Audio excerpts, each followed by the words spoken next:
All right. Anybody else got any questions on this auction thing? While you're up here, tell us how you do this auction on these lots. Okay. Also, one of the things we do when we have a sale, we charge what's called a buyer's premium. So we make the buyer pay all of our fees so you guys don't have to. They pick up the fee for our services. What that does is, and I'll give you an example of the buyer's premium before we go on to this. When you go into Walmart to buy something and you see something in Walmart for $9.95, most people think that particular purchase is $9 or maybe $10. But when you get out to the checkout counter, you end up paying, $10.87. You don't really think about it when you're doing it, even though in the back of your mind you know it. When we have a sale with the buyer's premium, they know there's a buyer's premium. They've signed a bidder card saying there's a buyer's premium. It's totally disclosed. But when we get in the excitement of the sale and we create way more energy than was created yesterday with way more bid assistance and way more of a fanfare, they don't think about it, and we're getting numbers from people, and it's very fast. They're not factoring in that buyer's premium. What we found is it pushes up the price of the sale, and you guys get that bid price. Whatever the sale bid price is, that's what you get. There's not anything to be taken away from it. So in other words, the price ends up at $1 million, then the purchase price becomes $1.1 million. And just like at Walmart, they don't think about that tax being added on. We don't. You don't think about the buyer's premium, and it pushes up the price significantly. When you start talking about big dollars, it's a big difference.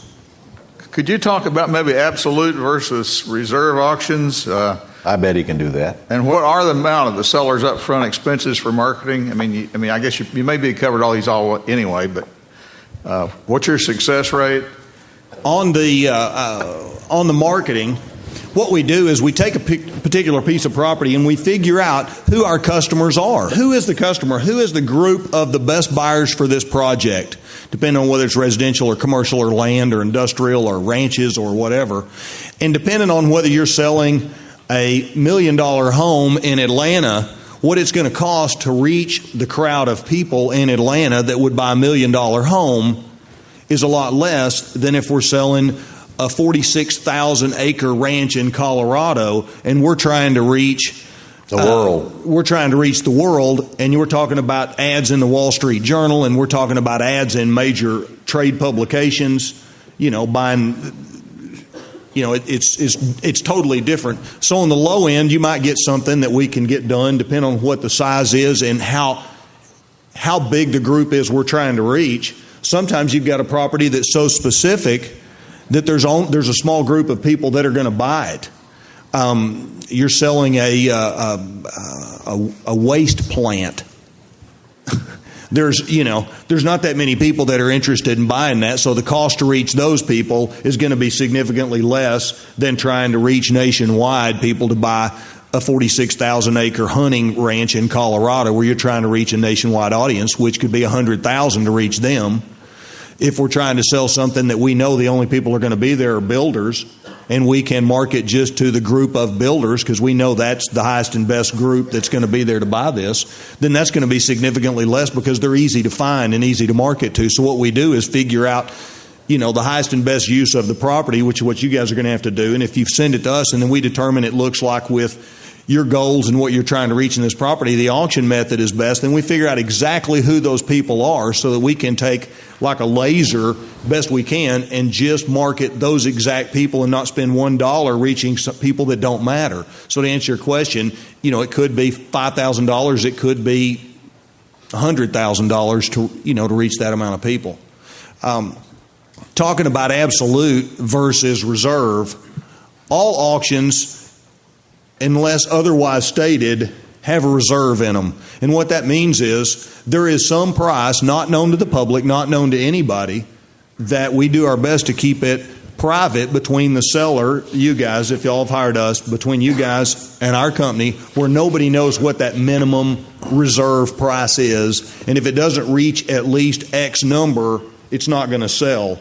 If you've got a property that you owe $1 million on it, and we're trying to take it to the sale and make it bring $2 million, well, obviously we can't sell it for $900. So you're going to have some kind of reserve, and there's some kind of minimum drop dead number that we can't go lower than that. And so that is the situation. Absolute, and we sell a lot of property this way, It's absolute, and it's going to sell for whatever the price is, irregardless of what it is. It doesn't matter. When you have a sale that's absolute, you tend to have a bigger crowd, and a lot of times you tend, in some cases, to get a higher price because people feel like they're not wasting their time going to a sale that's not really going to happen, because there are auction companies that will book sales that they shouldn't have, that they can't make work, and they've got a reserve in there so high, so these people go out and look at the project, spend their time and energy and make decisions and go to the sale, and then they go there and the reserve's too high and it doesn't sell, and they've wasted all their time. And so that's the difference between absolute and reserve. Okay, reserve just simply means that the seller reserves the final choice of whether he wants to take the bid or not. Absolute means they don't. How risky are we with an absolute auction, really? We're not. It's hard scary, though, isn't it? It's scary, and you may not be able to sleep. But what happens is... sleep the next day, What happens is when you have figured out, that the auction method fits this particular property, which it doesn't fit everything, and it fits this particular property, and you've done the marketing right where everybody that's interested in this particular property knows about the property, and they all have the opportunity to be there, so you get everybody there same day, same time that's interested in this property, and that sets the market value. So if you've done your homework and you get the herd there that's supposed to be there to begin with, and absolute's really not that big a deal, could you always protect yourself by sticking in your own buyer? Which is what they wanted to know. You can do that, but then you run the risk of, when you do that, we run the risk of the auction company losing real estate license, losing auctioneer's license, stuff like that. And the licensing issues in the auction industry is like a barrel of fish hooks. Every state has licensing for both the real estate world, and they've got auction license, and they've got all this stuff that you've got to do, and then cities and counties have a barrel of fish hooks. It's like untangling a barrel of fish hooks sometimes. I should be getting through that deal. We've got to be careful that we don't do anything that could sick some kind of agency on us. So the answer is no. The answer is no. Yes, sir. All right. To make a long story bearable, the answer is no. So if we're going to have an absolute auction, we got to have guts of steel and be prepared to make sure that the marketing is done correct. By the way, can we participate in the marketing too if we are of a mind to? Absolutely. Okay. There's another one I was going to ask you. Oh, minimum bid. Do you put minimum bids on your deals? You mean reserve? No, I mean minimum bid. Publish a minimum bid. No, we typically don't. Don't. I don't either. Some people think they got to have a high minimum bid. When you have a high minimum bid, you kill the greed. What you actually want the opposite. No minimum bid. Yeah, which exactly. To the public means absolute auction. That's what they see. Go ahead. Quick question. I noticed I've been to several of these auctions, and they tend to bring a lot of stuff along that they're auctioning off in addition to the property. Are you talking about house auctions? Well, especially house auctions, yeah. but others as well. Does that affect at all the agreement that one might have on the showcase piece that's being auctioned off? Because obviously the showcase is what's drawing a lot of people to that auction. Is that something that could affect the negotiations of you mean, is it easier for him to agree to do the auction if he knows he's going to get paid on the junk? Something like that, yeah. Is that what you're trying to say? Yeah, because you're drawing a crowd to the showcase that you're going to sell a lot of other stuff. Does that affect the agreement at all, or no? Our focus is one thing. That's getting the property sold. We're not there to sell junk. We're not there to sell lamps and TVs and couches. And what happens is there are auction companies that will come in and they will bring in a truck or truckloads of Taiwan stuff or wherever it comes from. It's immaterial. Fill this house full of things and then spend 1 day, 2 days, 3 days selling a bunch of stuff before you actually get to the property. And what happens is when you've got we'll just use $1 million home for an example. You've got $1 million home and you decide that we're going to do this auction and we're going to bring in truckloads of stuff, and for 2 days we're going to sell stuff, and then we're going to sell the house. People that buy $1 million properties did not just fall off a turnip truck. They're going to realize that all this junk in this house didn't come from this house. they're going to go and talk to the next door neighbors and the people across the street who are going to say, what do you know about this house? They're like us. They're going to go turn over rocks. These people are sharp. Anybody who can stroke a check or go get a loan for $1 million or $1 million homes, they're going to check this stuff out. They're going to go to the neighbors, and neighbors are going to say, well, I don't know. They've been bringing in truckloads of stuff for days. And what's going to happen is they're going to get scared, and they're going to get afraid, and they're going to back off, and it's going to blow your sale up. We're not in the business of selling junk. We're in the business of making a lot of money on real estate. And I think that takes the focus off of why we're there and takes a great chance of blowing up your sale, because all somebody's got to do is just smell something doesn't smell right, and your sale's over. And, I talked to people, one guy last week who's terrible upset, who did a deal like that where they brought in 2 days worth of stuff, and they trenched this yard in this trophy home. One of them ran over the fence of a rock wall. It was a total disaster. The property didn't sell, and he spent months and tens of thousands of dollars doing this, because the focus was, we're going to go there. The auction company's focus, according to him, was, we're going to go there and sell a bunch of junk. And worst case scenario, we're going to make a bunch of money selling a bunch of junk. And if the house sells, that's great. And if the house doesn't sell, that's fine too. We're not. Someone else, not us. Right, that was with another company. That's not the way we do it. Our focus is getting the property sold, period. And if it makes sense to stage a house, now there's a difference between staging a house and filling it full of junk. Have you guys ever been in a $1 million spec home or a high-end spec home? I mean, the stuff that's in there is decorated by somebody who knows exactly what they're doing. They're super pros at it, and you walk in and everything fits and everything's there. Yep. That is not like showing up with a U-Haul truck with a bunch of crap somebody bought it from Taiwan and throwing it in a trophy home. In fact, that is the exact right thing to do when you're selling a high-end home, is stage it first. But when you stage it, should you offer it with the entire contents or without it, or how would you do it? I think you should, because there are a lot of people in that price range that would like to buy a house. They don't have the ability to decorate it like that. They don't have the eye for it. I don't. I'm not an interior decorator. And emotions will let the junk in it sell the house. Yes. Yeah. People all the time buy a house because they love the. Well, let's talk about that for a minute. Because obviously the stuff needs to come from probably one furniture dealer who you're probably going to have to pay to bring it in if the stuff doesn't sell with the house, which is certainly money well spent as far as I'm concerned. And a decorator to get involved to place the stuff where it goes. So you just got to make a deal with a company to furnish the stuff. And also their name is all over the place, so they get the advertisement. Have you done an auction like that where the company come in and stage the house? I've been to ones. We have not done one. The guys on my team have. And how does that work? Do I pay the company? Do they just take a chance that it's going to sell and send these people and this stuff out there at this auction? Depends on what kind of relationship you've got with them. Again, we're not selling it piece by piece. We're just saying you can buy this house furnished as it is, or you can buy it with the stuff out of it. Right. Which means that if I were the furniture dealer, I'd want to get paid for all this work regardless. Maybe not. Maybe they just want the advertisement. I don't know. But do you know? If you disclose what's going on, that's the key to the deal. The public needs to know what's going on. And if you've got the house staged with stuff, you're going to be better off, having the furniture dealer there and say, hey, guys, we're here to sell the property. Mr. Jones with Jones High-End Furniture has been kind enough to decorate this home and put all the stuff in there. We're going to do one of two things. You can buy this home with the stuff in there, or you can totally decorated. I'm not going to call it stuff. Totally decorated with all these fine things in the home, and we'll do all these things to add value. Or if you've got your own things and you don't want these, we can do that.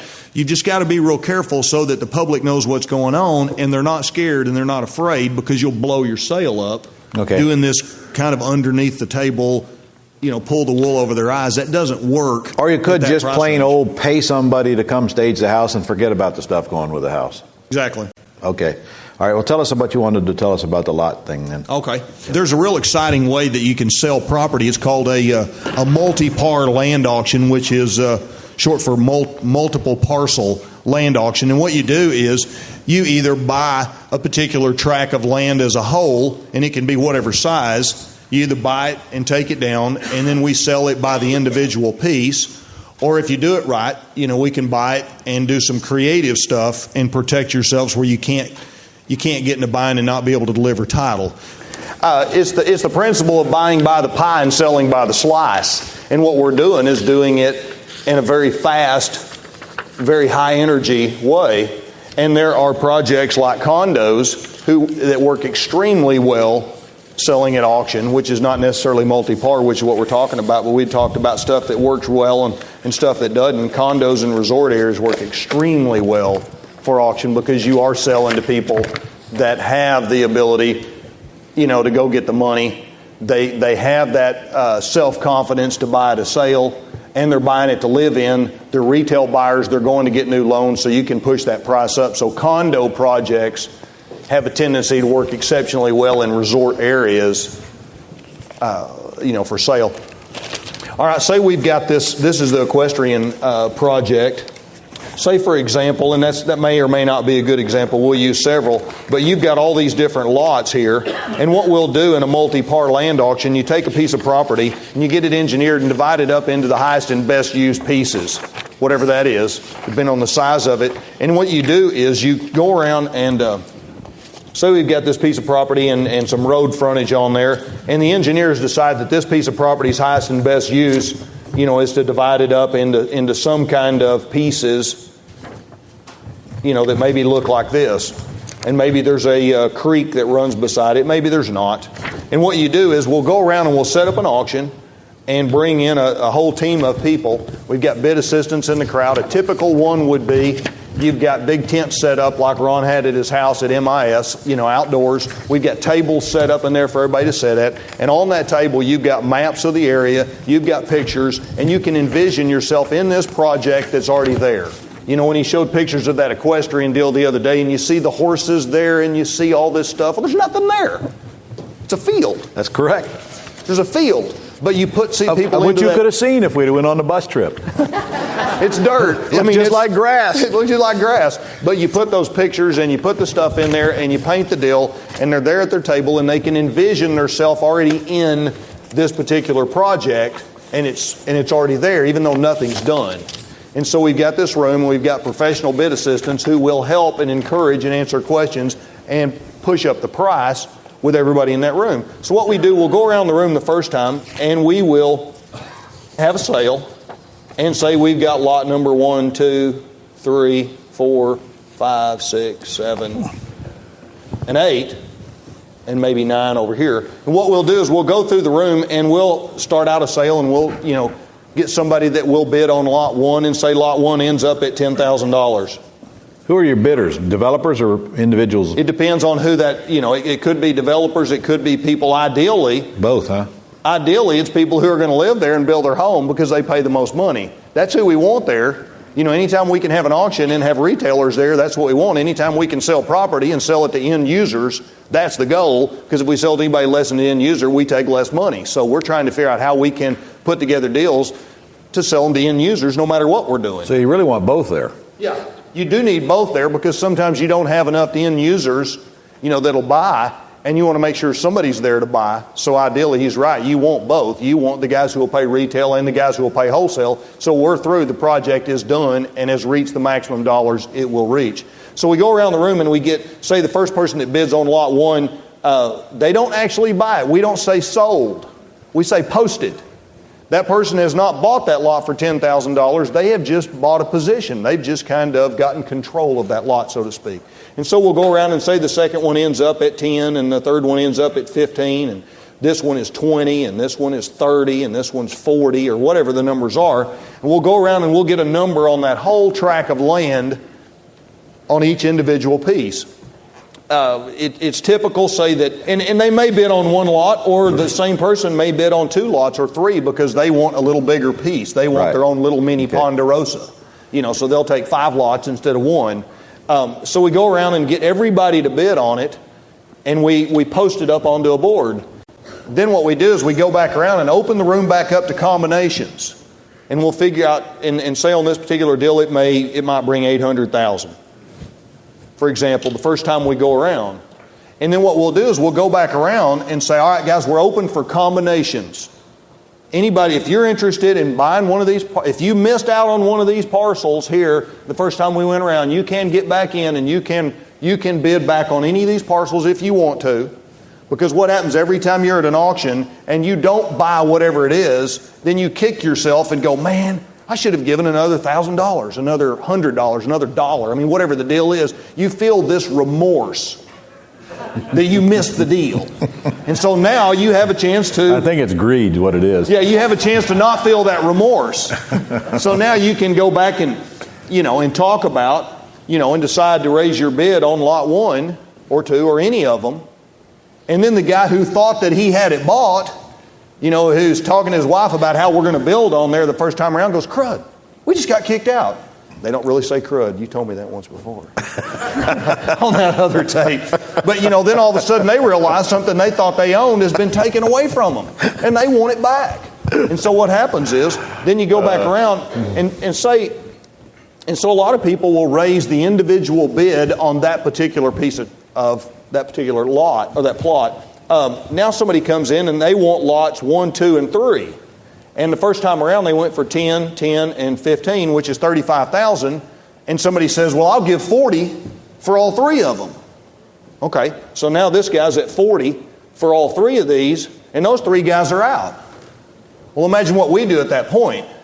We're over there talking to those people. You're not going to let them get your house, are you? If you'll just pitch in another couple of thousand, he'll pitch in a couple of thousand. And they all say, yeah, we'll do that. So now he's out and they're back in at 45 between the 3 of them. And then one guy says over here, well, I want all 3 of these lots. And so he throws those out. And so we go back and forth of every possible combination anybody can dream up in the whole room. So they got to come to you and tell you they want to bid on this package. Right. Actually, what they do is they tell our bid assistants that are there at the table, encouraging and talking to them. and then he'll come back up to the microphone in excitement because we've got mics out there, and he comes, yes, sir. You said they're back in at 45. Do they have to buy all 3, or are 3 people in at 15 apiece? Well, it depends. So they don't have to buy a combination. Okay, this guy bumped them out at 40,000. Right. Okay, now for them to get back in, they can come with any kind of deal they want. This guy may say, well, I'm not giving a penny more than 10. And these guys may say, well, I'll give 15. And this guy says, I'll give 20. Now you're up to 45. So lot number 1 doesn't have to buy all 3. No, lot number 1 can still get his deal, because a lot of times you'll see some guy says, man, every penny I've got, and he pulls his pants down and says, that's it, I can't do anything. And the other guy say, we want the lot bad enough, we'll pick up your slack. So even though you're calling it a combination, it's still individual lot bids. Well, this one guy that bumped him out at 40 now has control of all 3 lots. Right. Okay, now all 3 of those people can get together and we help them try to get together. So you keep rotating between combination and individual, and just keep driving. Absolutely, we just keep working everybody back and forth until there's not another dollar left in the crowd, and not one person will pay one penny more. I like that. Yeah, not one person will pay 1 penny more for any of those lots or any combination they can dream up. They won't pay any more money. Then we say, okay, all right, who's interested in buying the whole thing? And this guy says, I'll take the whole thing. So we've gone around the first time, and the first time with individual lots, we got to $800,000. Okay, then we've gone back around, and it wouldn't be uncommon to end up at $1,000,001. That would not be uncommon to pick up 25, 20, 30%, 35% the second time we go around, because you have really squeezed everybody. So now we're up to $1,000,001, and some guy that's a developer or something says, I'll give $1,000,002 for it. And then all the air leaks out of all these and people. all of a sudden everybody goes, oh man, because we already thought we had it bought and we've been beating on each other and teaming up and all this stuff. So now all of a sudden the builder's at $1,000,002, or the developer, or whatever. He's at $1,000,002, so now everybody's back out. So guess what we do? We're back out working the crowd again. You all get together. Squeeze it back. Now, you're not going to let them take your property like that, are you, Ron? I mean, it's only another $5,000. I mean, imagine your family being in that property and how much you're going to enjoy that. What do you want me to do? I don't have $1,000,002. I don't know if that's good or bad. So the developer is the high bid. I still don't see how you're going to put individuals now to top the developer's bid. Okay. Now, all these bids came to $1,000,001. Yep, he bids $1,000,002. He bids $1,000,002. So there's $100,000 that's got to come from these guys, and there's 9 lots. Okay. If each one of those people will bid an extra, what's that? $11,000. Mm-hmm. don't know, whatever. then it's just math. Whatever it takes for them to bump them out. And sometimes you'll get somebody who really wants this lot here who says, well, I'll pay an extra 50 for that. So now we've got 50 of the 100,000 we need. And this guy says, well, I'll pay an extra 10. And this guy says, well, I'll do 20 more because I really want that dadgum lot. I've already had it 3 times and had it taken away from me. I've had it bought and envisioned where my house was going to go 3 times, and I've been back and forth and back and forth. And so maybe nobody in the crowd, and we can't squeeze that much money out of them. And then we go, sold. Sign these contracts, give us a big check now. It'd be great to be the developer at that auction with your buyers already sitting there as fast as you. I assume you'll turn all the buyers over to the developer if he winds up being the high bid. Yeah, we can. Well, I mean, typically he can't sell it to those guys because he's just paid more than they will for it. Yeah, but he's certainly going to want their names. Yeah. Because he's going to sell some of them to some of them for sure, yeah. And so what we do is somebody has a chance at a multi-par land auction. You have a chance to walk up and buy any piece of property you want. Whether you want the whole thing, you want part of it, you want one lot, if you're willing to bid whatever it takes to walk away with that piece of property, you can. Period. I love it. I No, can't it's not wait. sealed. It's live. This is live. This is full of energy, and this is yelling and hollering, and the energy is way I can't wait to greater do than it. yesterday. Can't wait to do it. Yes, sir. I can see the excitement this creates even in a tent situation. How much more would it impact it if you actually developed a kind of a signature property and they're actually standing in the yard? Here's where my house is going to be. Does that impact the... You mean put a spec home up? No homes. Just get the roads in, get the lots laid out. Well, They can that's actually see their view. the right way to Say do it it's a anyway, river yeah. property. They can actually see the river. Here's where I'm going to put my house. There's the river. That's a good question. the, Do you have this auction before or after you put the infrastructure in? Well, you can have it either way. Ideally, the infrastructure is going to be in. There's going to be a road there. I'd And do what it happens after. is I'd do it after. all these lots, are staked off, and we're actually on site. I mean, you can see. But don't you think they'd be worth a lot more when they see the roads and they're traveling down the roads and they see the curbs? Sure, absolutely. 9 out of 10 people can't imagine anything any different than what they can see it. I mean, that's just our experience. 9 out of 10 people just cannot envision anything any different than what it is. That's why when we go in to look at houses or buildings or whatever it is, to rehab it, to turn it into something else, to change the use, we've just put ourselves in the 1 out of 10 category of people in the world that can even look at it to determine that. So when we're trying to retail this stuff to people, which is what we're always trying to do, we are always trying to retail everything we sell, or we should be, as quick and as fast as we can, trying to retail it. The less they're afraid and the more they can see it, the higher price they'll pay. Now, is that price high enough to justify doing those things? Depends on the project. I mean, I love this. Jeez, I love it. On one weekend, you got the whole thing sold. And in fact, well, actually, there's a double-edged sword here. Because if I'm going to put the infrastructure in first, generally the lenders like to see some property lots sold before they lend on the development. If I'm not going to put it in first, I could go do this, get the commitments, and then go get the development loan. But when he's selling these lots now, he's selling them on the condition that you're going to finish the development. You got to put the roads in, you got to put the utilities in, because you're not going to close on them till you get that done. They're just giving you a commitment letter with a deposit, right? I don't know. We'll have to talk about that when we start trying to sell stuff that we don't own. No, we own it. But we haven't put the roads and the infrastructure in okay. yet. You can't close on you can't get their money for the lots except for deposit until you actually deliver what you're supposed to deliver to them, which is the infrastructured property. Right. Unless you're selling it to a developer, but right, that's what you promised, and that's why there's land that's ideal for this, and ones that obviously aren't. If this particular property already had road frontage here and there, then there is no infrastructure to put in. true. So, we're looking for low-hanging fruit. Let's find a piece of dirt we don't have to put infrastructure in. Let's find a piece of dirt we can get an engineer to cut it up in its highest and best use, get a surveyor out there, put stakes and little ribbons around there, and mow it. I got a better idea even. I don't know if it's better, but here's a good idea.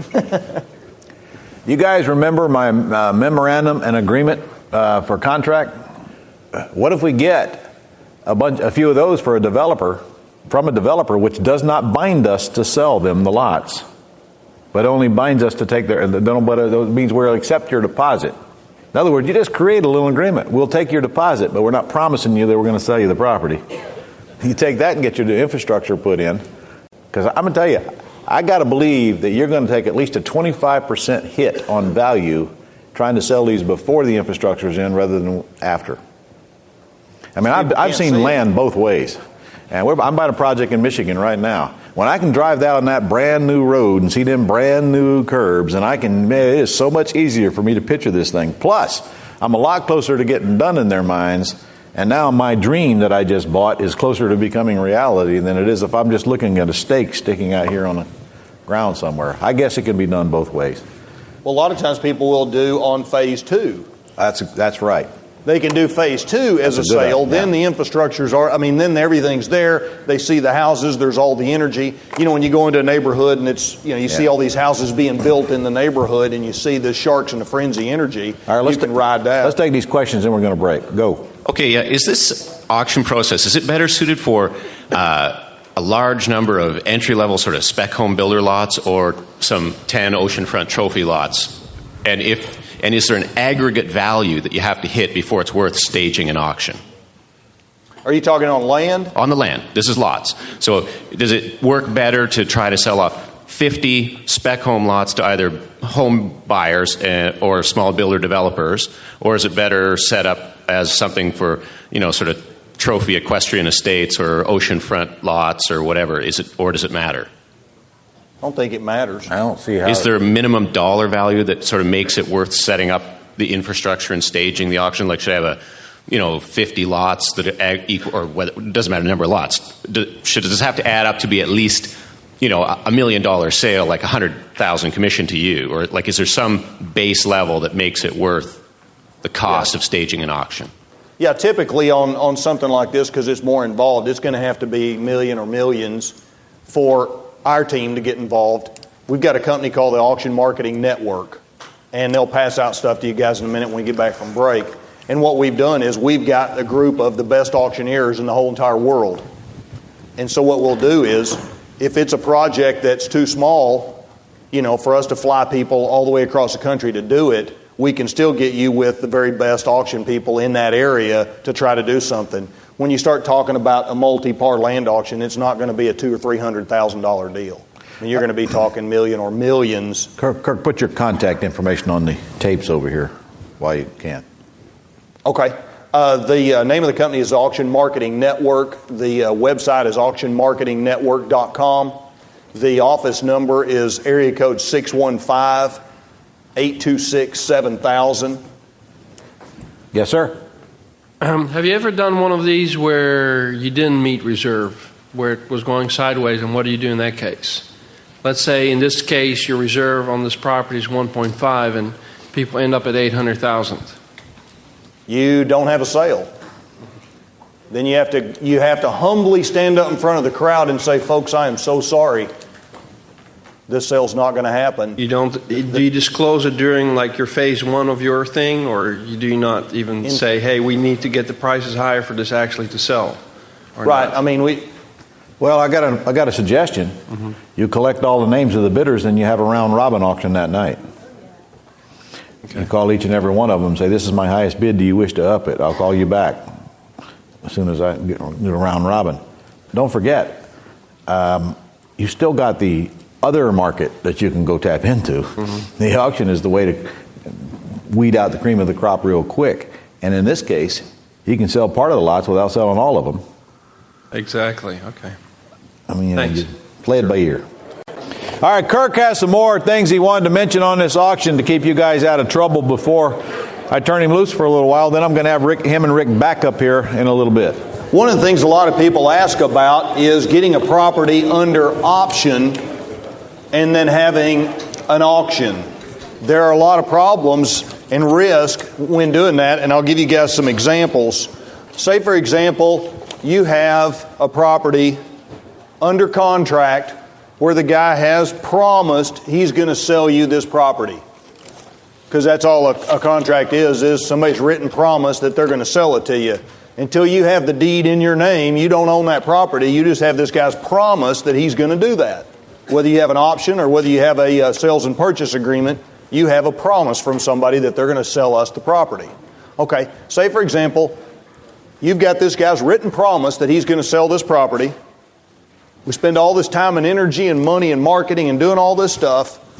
We get there the day of the sale, and you've got this promise that he's going to sell it to you, and for $1 million, and the property brings $1.5 million at the sale, and this guy's there at the property, and he realizes, oh my gosh, I've just lost $500,000.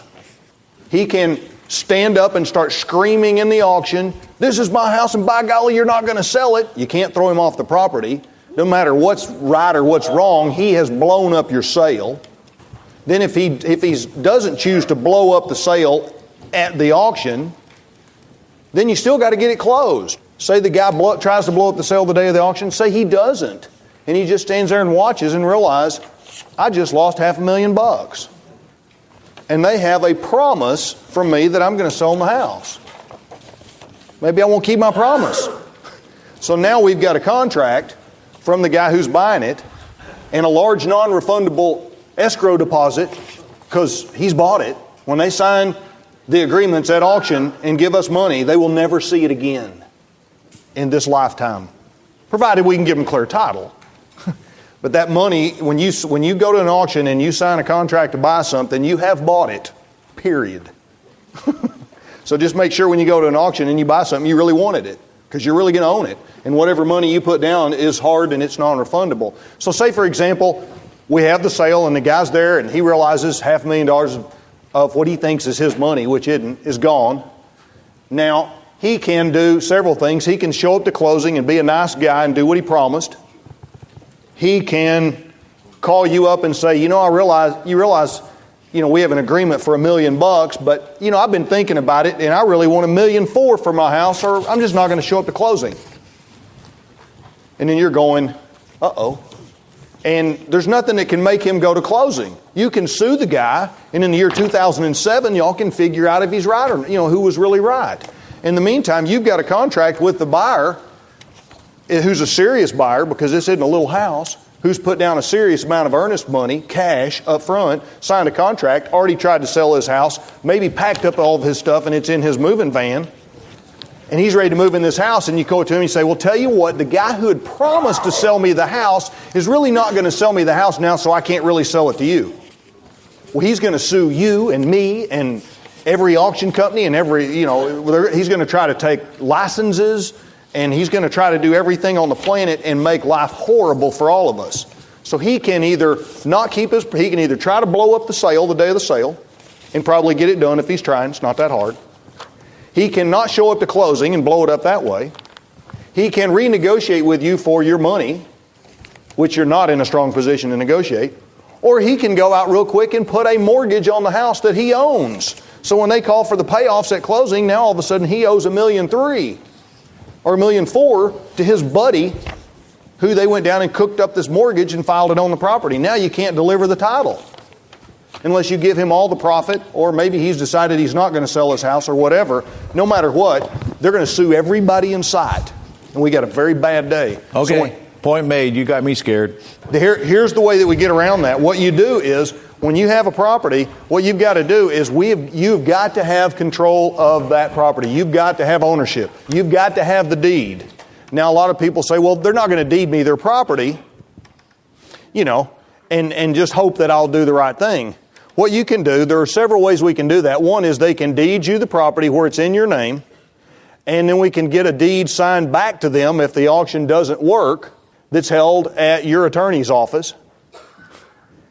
Then if the sale doesn't happen, and can't work because it didn't meet the reserve, then the attorney just transfers the property back over to them. But in the meantime, you create a situation where they can't blow up your sale the day of the sale because they don't own the house. If they're not getting money and they're selling it to you for the loan balance of the house, then that's fine. You've got a deed in escrow that says if you don't pay their loan off within so many days, they can get their house back. Say, for example, they're getting some money. Say they're getting $100,000. Okay. And they'll let you have the deed and say you owe them $100,000 and you're going to promise to pay them in 4 months or whatever it is, and you're going to promise to pay them when the house sells, we're going to pay you $100,000. Now you get up to the closing, they won't release the lien for the $100,000. Now the title company's not going to close them, or some won't, because there's no lien released. So what we need to do is get the deed to the property, and if you have to put a deed back in escrow where they can get their property, fine. If you're going to owe them money, create a mortgage with no interest, no payments, that's due on that drop dead date, whatever it is. So if you haven't paid them their money by that date, when that mortgage is due, the attorney signs the deed back over, the house is theirs. Also, you go ahead and get them to sign a release of that lien and give it to your attorney's office. So now we've created a situation where if that guy comes to the sale that day and he starts acting weird, we have one of the security guards throw him off because he doesn't own that property. Then we've created a situation where he can't mess up your closing because he's a lender. And he can't refuse to give a payoff because we already have a payoff letter sitting at the attorney's office. So now we've created a situation where he can't mess up the sale and he can't mess up the closing, and nobody gets sued. And if the sale doesn't work, the attorney just files the deed back in his name. So and the you go moral of on. the story is take title to the property before you have an auction, even if you have to sign a 6-month balloon note back to the seller. Yes, sir. Of course, you sign that as an entity, don't you? You wouldn't personally guarantee that mortgage, right? And then you got several. If this auction doesn't work, then you go to a round robin auction that night, and if that doesn't work, you just get out and try to market it on the open market. If all that fails, give it back to the seller. That's what he's trying to tell you, and I agree with him. I don't like the out of control way of doing it either. Now, of course, you guys, you've heard of Marco. Some of you've been to Marco's deal, and I'm not saying that you can't option and then do an auction, but he's just trying to point out to you what can happen. Frankly, I wouldn't mind doing an auction if I trusted the seller, if it was dirt clear what I intended to do, and if he was absolutely certain that I intended to make a boatload of money on this, and if it wasn't a problem. He's got me scared. I'm gonna get the deed, or I'm gonna get the door. Choosing the right agent. On page 118. Choosing the right agent is going to be important to you, because if you choose the wrong one, the sale's going to drag on, they're going to be a pain in the neck, and you're going to wonder why you did it. Choosing the right agent is not all that hard. I'll tell you, there's just a few things I look for. Number one, I want experience and skill. I am not interested in choosing somebody who just got out of school, who just got hired in some brokerage firm. I'm interested in choosing somebody who knows the market and has a list of people to market to. Somebody that's already been trained, not that I got to spend time with, or not that I feel bad that can't get the job done quickly. No newbies. Let them get their experience with somebody else. Even though they might work cheaper, most of them won't, but even though they might work cheaper, that doesn't mean they're a bargain. They must have a network of existing buyers. You will not find a commercial broker who does not have people looking for stuff.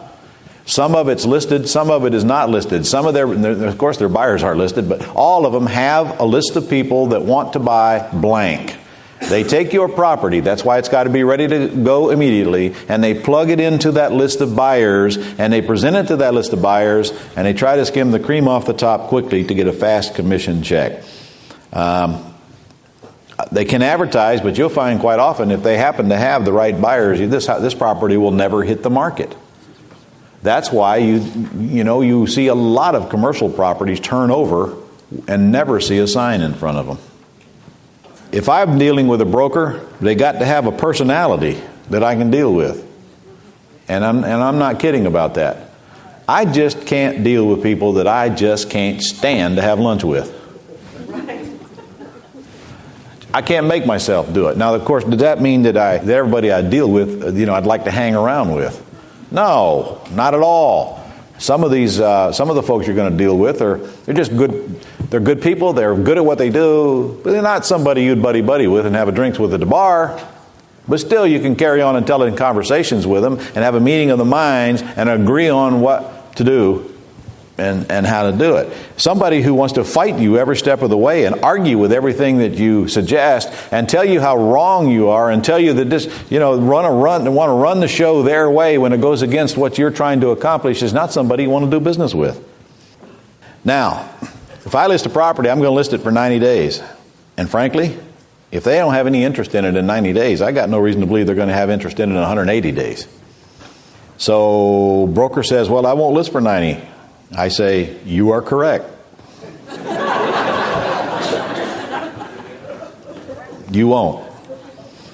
Because if you want to tie up my property and not give me an escape out in this thing and tie it up for 6 months and let me here sitting here sucking up the expenses while you're doing a half-ass effort at out there marketing, and then this ain't a fair deal.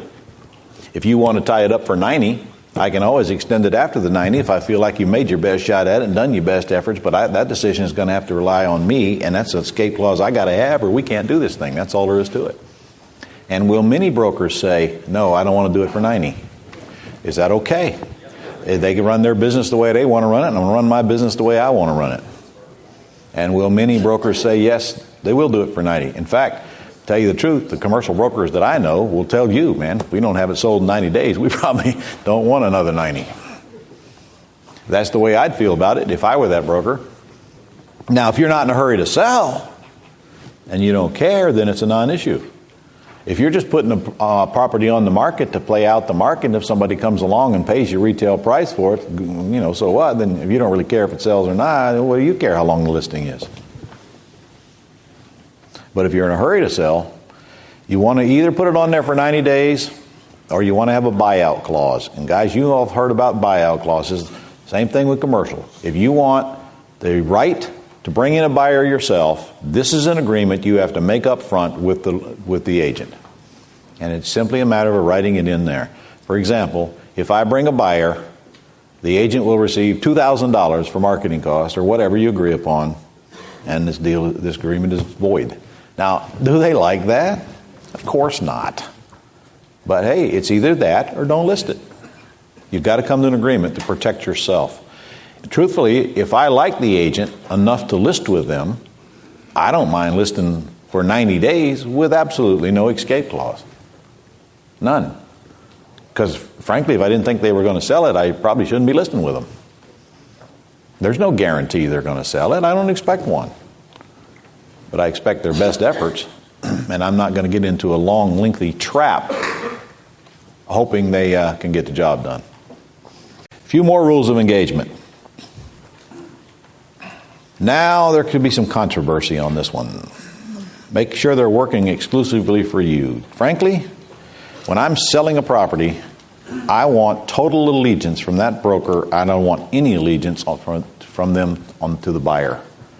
And I have done deals where there's a dual agency agreement that they make you sign where they're working for seller and buyer.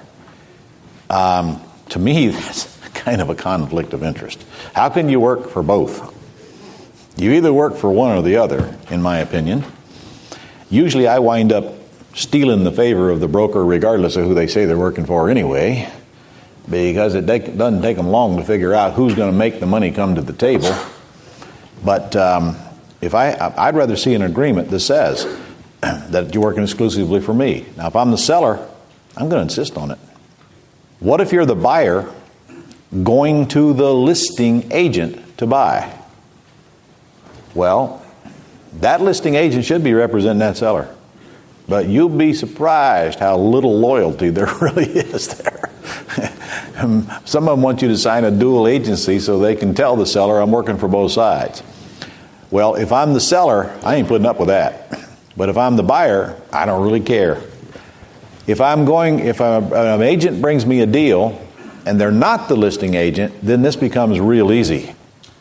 I make the agent declare themselves as a buyer's broker, which means they're working exclusively for me, and they've disclosed to the seller that they are one. And now we got a buyer's broker representing me and a seller's broker representing the seller. As far as I'm concerned, that's the way it should be. And a buyer's broker is not paid by the buyer. Sometimes they are, but most of the time they're not. It's clear that the seller pays all commissions. Frankly, the seller should care less anyway, because they're going to pay the same amount of commission regardless of who's representing whom. They've already agreed to do that before I even came into the picture. The percent does not change. Don't sign a listing agreement until your attorney reviews it, unless you're really sharp enough to know what they say. Because I'll tell you, some of these commercial brokerage listing agreements are minefields. There are all kinds of neat stuff in there to protect them. They're not written to protect you. They're written to protect them.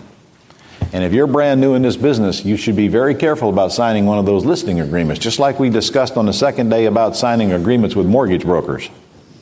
They got neat little things in there like, if we don't sell this property for you, but if anybody buys your property within the next 84 years, we get a commission check. And sometimes they put things in there like, we are totally representing you. It's an exclusive agreement. You can't go anywhere else and work with any other realtors. You know, they slide these things in there. They do not disclose what they say. The normal procedure is they fax you over the broker agreement. There's no discussion on what it contains. It's buyer beware. They expect you to read it and sign it and fax it back. The faster you read it and sign it and fax it back, the better they like it. That means you agree with everything in it. It would be rare that I would agree with everything in a listing agreement from a broker. Rare. There's always something in there that is one-sided that I want to fix before I sign the agreement. And frankly, that's a case by case. Don't sign these things willy-nilly, because you literally are signing a contract. A contract where they represent you. And if you can't get out of that contract, you're bound by it. You do anything outside that contract to generate a sale, they're going to expect a full commission. And guess what? They're going to get it, because you have a contract with them that says they're going to get it. And sometimes that goes way beyond this sale. Let an attorney look at it unless you're perfectly capable of understanding clearly what it says, and many of you are. It's your job to provide the financials and the selling tools that the agent needs. Some people think you go hire an agent and you forget about it, your responsibility quits. Your responsibility does not quit. You're still the seller. You're still the one with the information. They can't manufacture the information. They're not going to make it up. They need to get it from you. And the information you give is the information they're going to represent to the other side. You should have the information they want even before you list it. And if you don't, you should get a list from them. What is it you want from me? And immediately provide it to them. And the longer that takes... Did you hear Brandon complaining about his biggest problem is getting people to get him the stuff he needs? That's every mortgage broker or lender's biggest problem. People don't supply the stuff they need. They drag on and on and on and on and on. You've got a checklist of everything you need to go get a loan. Have it ready before you go get the loan. If you don't, you're not ready to go get the loan yet. We got that equestrian job out there. We should have had a loan on that a long time ago. You know why we don't have a loan on it? Because the lender don't have the stuff he needs to make a decision. That's why. He's got everything he needs from me, but he don't have everything he needs from the delivery end here. Stuff should have been in his hands a long time ago, but it wasn't. So it's a time management issue. Look at number 4. This one's going to hurt you. You're not going to like that one. Don't argue over commission. It doesn't matter. Well, it doesn't matter to me. Maybe it matters to some of you. But there's good news. They don't get paid unless you get paid.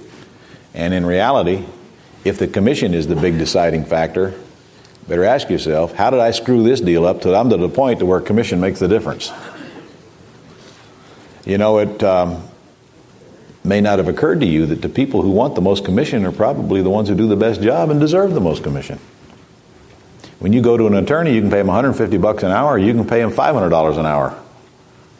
There's generally a reason why the people who charge the $500 demand the $500. They think they're worth it. Yes, sir. I think not only should you not argue with them about the commission, I think you should pay them more. And I'll tell you why. What's typically done is there will be some kind of commission structure set up, whether it's 6% or 7 or 5 or whatever it is. The standard deal is it's divided equally between the listing agent and whoever brings a buyer. In the residential world, I've seen this do incredible things on the properties that we will put with an agent. I won't do them for less than 7 or 8%. And what we'll do is I'll give the listing agent 3%, which is kind of traditional in that market. And then I'll do either 4 or 5% to all the other agents who are going to bring buyers, because whenever in the residential world, whenever you have a particular property, you've got one agent doing the listing and thousands of others that are going to bring a buyer. And so what happens is when they look at the MLS sheet or they look at their stuff and see that they've got different properties they can take and sell to their seller. You know, they've got some amount of different properties they can take, and the agent looks down and says, well, I'll make 3% on this property and 3% on this one and 5% on that one. Guess which one he likes better? Guess which one he's going to try to drive them to? Guess which one he's going to have that influence with? And what I've experienced is that 1 or 2% you put over onto whoever's going to bring a buyer, they will not negotiate with you as hard. They'll work harder on your property, and you've in effect pull that guy onto your team, because what happens is they're looking to their agent. Which property do you like best? Well, we know which property they like best. Which one do you think I ought to look at? And you get these, well, I don't know, I just get this feeling about that property. You know, the one that pays a bigger commission. And so what we figured out is you can sell your houses or your property way faster with way less negotiation by paying a little more. And the opposite would be true. If you cut that commission, they're going to be trying to sell around your project and not be interested in it for peanuts. If you're so tied in a project, 1 or 2% of the sales price is an issue, it's a disaster, and we shouldn't have been there to start with. Exactly. So you pay peanuts, you get monkeys. Is that what you're saying? Yes, sir. All right. I agree. I usually let people charge whatever they think they're worth. And that's not one I want to argue about, unless they don't produce. Next page, 120. Ways to increase property value. You buy a property, or you're looking at a property. You've got to ask yourself, how do I make this property worth more? Because that's one of the reasons to buy it. And there's a list here that I've created. I'm sure you could add a few things to it. Income-producing properties actually are harder to increase the value of than vacant land. Because there's only so much you can do with them, and you're very limited with vacant land. You know, you can double, triple, quadruple the value simply by doing what? Change the use. Now, what can you always do with income properties to skyrocket the value of them? Yeah, convert them to a higher and better use, such as condo or timeshare or whatever. But let's suppose that that's not an option, or it is an option, but you want to learn how to increase the value of a property as a secondary fallback exit strategy because you're not sure it's an option. As again, you should be buying assuming that option doesn't work. One, raise rents. Now, raise rents is a management issue. I buy a project that is grossly under-rented, here's what I'm thinking I'm going to do. And frankly, most projects you buy at a discount are grossly under-rented. That's one of the reasons they're at a discount.